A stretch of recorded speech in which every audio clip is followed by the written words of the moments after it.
In NASCAR, most good drivers will have a bad season, a blip on the stat sheet in the middle of an otherwise solid career resume, whether it be a career low in the standings, or a season in which they just completely failed to meet the expectations I had going into it. Whatever the cause may have been, the outcome still remains the same, so in this video, I'll go over some of these cases.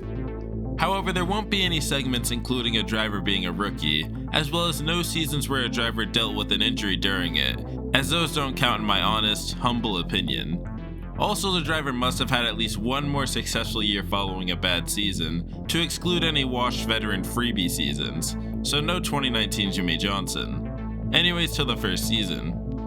Entering the 2009 NASCAR season, Kevin Harvick hadn't won a race since his incredible 2007 Daytona 500 drive on the last lap to victory,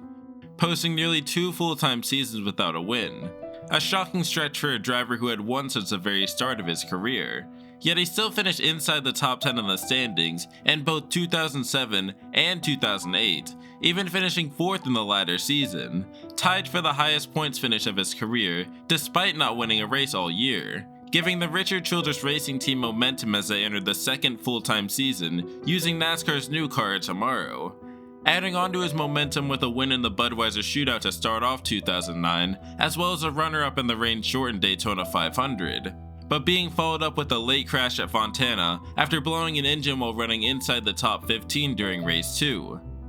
The 2019 rebounded with a 12th at Las Vegas and a 4th at Atlanta, before a 30th place finish at Bristol 4 laps down after being involved in multiple incidents on the day set off a disastrous streak for the team, which saw Kevin Harvick fail to earn a single top 10 finish for the next 4 months, earning finishes of 27th, 30th, and 38th to bring his total to 5 finishes of 30th or worse in the first 9 races of 2009 before Richard Childress had seen enough, making the call to swap everything but the driver, car, and spotter for the 29 of Kevin Harvick and the 07 of Casey Mears, a massive team shakeup only 9 races into the season. The switch of the teams did little at all to save the sinking 29 car, as 5 finishes of 24th or worse in the next 9 events left the team 26th in the standings, virtually eliminated from chase contention at the halfway point with just 2 top 10s, a complete flip of the switch compared to a year prior. Looking to turn things around in the second half and salvage their season just a little bit, they'd earned their first top 10 since race 4, coming at the Brickyard 400 with a finish of 6th, before 2 finishes of 35th or worse over the next 4 weeks chased away any positivity from that run. The schedule sent the series to Atlanta soon after for the 25th race of 2009, which also happened to be the site of Kevin Harvick's last top 5 in March, and for the first time all season, he had a race-winning car. Rolling off the grid in 18th place, it'd take until lap 126 before Harvick finally cracked the top 10, soon proving that he had an incredible long-run car, as after restarting 15th on lap 138 to take the green flag, he'd drive up to inside the top 3 over the course of the next 25 laps, painting the yellow line lap after lap, and running lap times nearly half a second faster than leaders Jeff Gordon and Denny Hamlin, who'd be no match for Harvick as he took the lead on lap 168. It was evident that the 29 car had the best long-run car on the track, however short runs allowed other drivers to pass him with ease, being shown once again late in the race with under 50 to go, when Juan Pablo Montoya took the lead on a late restart, while Harvick went from 1st place all the way back to 6th. Yet over the next 30 laps he'd run down the 42, making quick work of him with 21 to go, and making the only thing between he and a checkered flag a yellow flag. No, on the paperwork it said right around 310, it said 70. Yeah! Don't you love it when a plan comes together right? How about that? The race came down to a short run to end things, and Kevin Harvick would be no match for the 9 of Kasey Kahne, soon having to settle with a runner-up finish. The rest of the season wouldn't go as poorly as the first 25 races for the 29, earning 5 top 10s over the next 11 weeks to wrap up 2009, which led into a bounce-back season in 2010, seeing him compete all the way into the final race for the championship, and just 4 years later, he himself would be champion of the sport. Kevin Harvick posted 0 wins, 5 top 5s, 9 top 10s, an average finish of 19.9, and a points finish of 19th in 2009, easily being the worst season of his career, not counting his sophomore slump in 2002. So what caused this? Well, across the board in 2009, Richard Childress Racing struggled, as every car failed to make the chase during the season, so it's not like it was just a 29 car issue. Also, swapping entire race teams midway through the season probably didn't help much either. Anyways, let's get on to the next driver. Our second driver in this video takes us back to 2003, what one might call the golden age of NASCAR. Mark Martin entered 2003 fresh off a runner-up points finish in 2002, still in search of his first Cup Series championship, with hopes and aspirations of checking off this box in 2003. Kicking things off with a 5th in the Daytona 500, also rain shortened like 2009, and a 7th in the race that followed. The season quickly went off the rails with a pair of back-to-back blown engines at Las Vegas and Atlanta, leaving him dead last in 43rd and second to last in 42nd, being detrimental to his championship hopes with the full season points format, as the 6th team entered a hole they could not dig themselves out of. The normally consistent Roush driver struggled with consistency early in the season, as every top 5 finish he earned seemed to be followed with a sub 25th place finish immediately after. 4th at Darlington, 29th at Bristol, 5th at Texas, 26th at Talladega, 5th at Richmond, 29th at Charlotte. Martin finally paired together 2 good runs, with a 2nd and a 9th during races 14 and 15 in 2003, with a 2nd place at Pocono being the final top 5 of his campaign on the season, something nobody at the time saw coming. At the halfway point in 2003, Martin sat 12th in the standings, 10 positions lower than where he sat in 2002, and his results clearly had taken a dip, also with a decline in stats across the board. However, unfortunately, they'd continue to slide from here on out. In 18th at New Hampshire, and a crash at Pocono after being tag teamed by 2 DEI cars, began the second half for Martin on a bad note, soon earning 2 of his 3 top 10 runs during the final 18 races, with a 9th and a 10th place finish at the Brickyard 400 and at Watkins Glen. Over the next 7 weeks, Martin finished 20th or worse 6 times, and with just 2 weeks left in the season, Jack Roush pulled the plug on crew chief Ben Leslie, removing him from the role and swapping him out in place of Pat Tryson from Wood Brothers Racing, which immediately resulted in a DNF from a blown engine at Rockingham and a DNF from a crash at Homestead. Mark Martin wrapped up 2003 with 0 wins, 5 top 5s, 10 top 10s, an average finish of 20.3, and a 17th place points finish, a blip in the radar of an otherwise successful tenure at Roush, as this was one of only 2 points finishes outside the top 10 for him between 1989 and 2006. Martin rebounded with a win in 2004, as well as a 4th place points finish after making the inaugural chase. So what was the reason for the sudden drop off from 2002?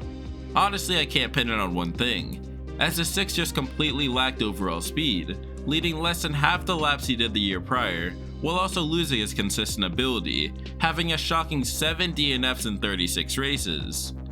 So with that, let's go over our next driver, who Martin himself said could be one of the greatest NASCAR drivers in history when he was still a teenager.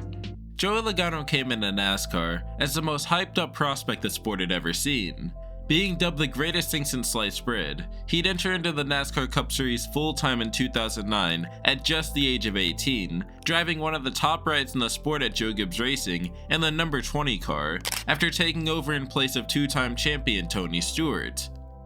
After 2 seasons in the car with just 1 rain-shortened win to his name, and a best points finish of 16th in 2010, it was expected for him to take the next step in 2011 and become a consistent driver and chase threat for his junior year in the Cup Series. However, he'd severely regressed compared to the year prior. To start off the 2011 season, Logano finished outside of the top 20 in 6 of the first 7 races, only managing to post a best finish of 13th, finally collecting his first top 10 of the year with a 10th place run at Talladega, while also leading his first laps of the season after being out front for 2 circuits. A few more poor finishes over the next couple of weekends left the 20 car 27th in the standings after week 11, while his 2 teammates Denny Hamlin and Kyle Busch sat 13th and 3rd. He hit his season stride over the next 8 weeks into the summer, however, being kicked off with a 3rd place run in the Coca-Cola 600, as well as having 3 top 10 finishes to follow, including 2 top 5s over the stretch, catapulting him up to 18th in the standings after race 19. Yet this was the best the season was going to get for the 21-year-old. Seeing Logano earn just one top 10 finish, being a 5th place run at Watkins Glen over the next 7 weekends during the fight to make the chase, and once the final 10 race stretch began, it would only get worse for him, collecting 0 top 10s, which brought his total to 1 top 10 over the final 17 races of 2011, while both his Joe Gibbs Racing teammates made the chase and entered victory lane, beating Logano in every stat. He'd go on to post 0 wins, 4 top 5s, 6 top 10s, and an average finish of 19.1 to round out his season. A complete disappointment for his 3rd year in the Cup Series. So what was the reason for Logano's 2011 struggles? Honestly, I couldn't tell you, but finishing outside of the top 20 18 times, or in half the races, definitely didn't help if you asked me. 2012 saw the 20 car have slight improvements in the stats department, with the team finally returning back to victory lane for the first time since 2009 at Pocono. But Logano truly broke out when he departed for the team and went to Penske in 2013, where he has earned 3 championships and 35 wins at the time of this recording since joining the team. So with that, let's go over the last season featured in this video. Fresh off a 2013 season, which saw Martin Truex Jr. break a 6-year, 218 race winless streak at Sonoma, he'd be forced to depart from his longtime home at Michael Waltrip Racing, after sponsor Napa would leave his number 56 car after the Richmond Spingate scandal which involved teammate Clint Bowyer. With not enough funds to support 3 cars after Napa's departure, the 56 would turn into a part-time entry for 2014, leading Truex to seek out other rides in the series, and eventually landing on the Denver, Colorado-based Fernachuro Racing, who also, like Truex, was coming off a breakthrough 2013 season, where the 78 car surprised everyone in the sport and made the chase with Kurt Busch behind the wheel after a consistent first season with the duo. With hopes the highest they had ever been for the Fernachuro Racing team, Martin Truex Jr. put the 78 car on the front row for the 2014 Daytona 500 alongside rookie Austin Dillon. This was probably the highlight of the 2014 season, and it was immediately unraveled 4 days later in the duels, when Truex was involved in a last lap crash which destroyed his 500 car and sent him to the rear of the field.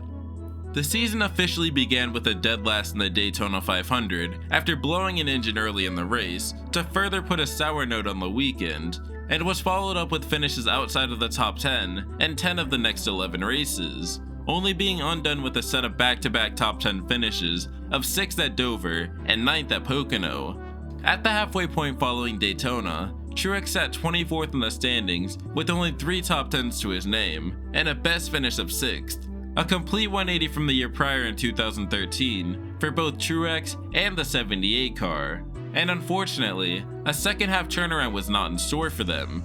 as outside of a run-in with Kyle Busch at Atlanta, the 78 was largely a non-factor on the track week in and week out, though they would collect their 1 and only top 5 of the year with a 4th at the Fall Kansas race.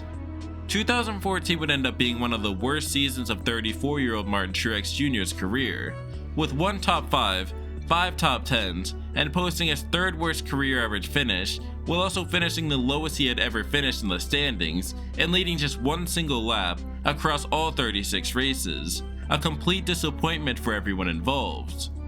However, things would soon turn around for the duo, beginning as quickly as the following season, as Truex and Fernachuro Racing won their first race with each other at Pocono and made it all the way to the Final 4 race at Homestead, finishing 4th in the standings. Although he wouldn't win the championship in 2015, they wouldn't have to wait long to have that honor, soon going out and winning 8 races in 2017, as well as the championship with the team.